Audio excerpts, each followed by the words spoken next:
time, the UN Security Council is taking action on the crackdown on pro-democracy protests in Burma. It is a statement that deplores the violence and calls on the military regime to work with opposition groups. The Democratic Voice of Burma has been the leading source of news on the protests and the aftermath from inside Burma. Chan Yai is the executive director and chief editor of the Democratic Voice of Burma. He joins me now from Oslo, Norway, to talk about the reaction to the UN statement. And so, Chan, what is your reaction to the UN Security Council's statement? I think it's quite significant, the fact that this is the first time that the UN Security Council talk about Burma officially. Also, this is quite significant that in the end the Chinese and the Russia join in their support for the changes in Burma.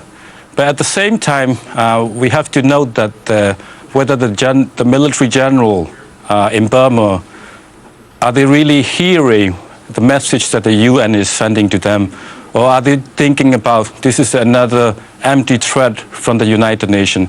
I think we really have to closely follow up what's really happened next in Burma.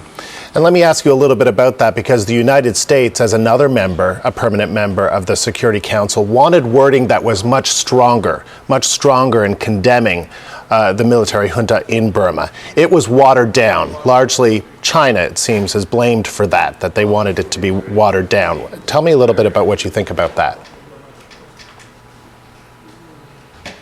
I think it's quite sad. I mean, after looking at what's really happening, what had happened in Burma, for example, 2 weeks ago, we have seen the Buddhist monks who have been protesting peacefully on the ground, how they have been treated, violently cracked down on the streets of Rangoon, and still thousands of people are still being detained.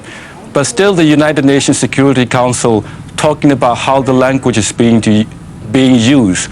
And they could not even condemn the situation in Burma, but they have to change softer language. I mean, it's quite a shame for what happened in the Security Council.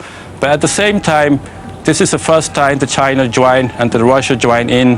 But I think the responsible for time being is the United States, Britain, and the French, the other member of the UN Security Council, should try to follow up themselves as well, closely watching the situation in Burma, and then come out with some kind of a time frame. I think that is the most important thing, that need to have a time frame. Otherwise, the regime will try to avoid and keep it as long as they could to delay all the changes in Burma. Well, let me ask you, given the fact that so many monks have been detained or others are in hiding, and given that while this UN Security Council, you applaud it, it is watered down, it isn't as strongly worded as you want, what's the hope for peace? What's the hope for democracy in Burma? It's very hard at this stage. On the ground, it's a very sad situation. Buddhist monks are still being detained. There were at least more than 1,000 still being detained in the different detention centers. People are still being arrested as we speak. The worst situation is the government almost like kidnapping people of the family members who they wanted to arrest. On the ground, it's a very, very, very worrying situation. Lots of members of the opposition party are being arrested throughout the country. And then if the international community taking a very slow reaction on the situation in Burma, it's a very sad situation. The changes may not come, I mean, as soon as the people in Burma want it to be. Chan Yai, good to speak to you today. Thank you very much. Thank you.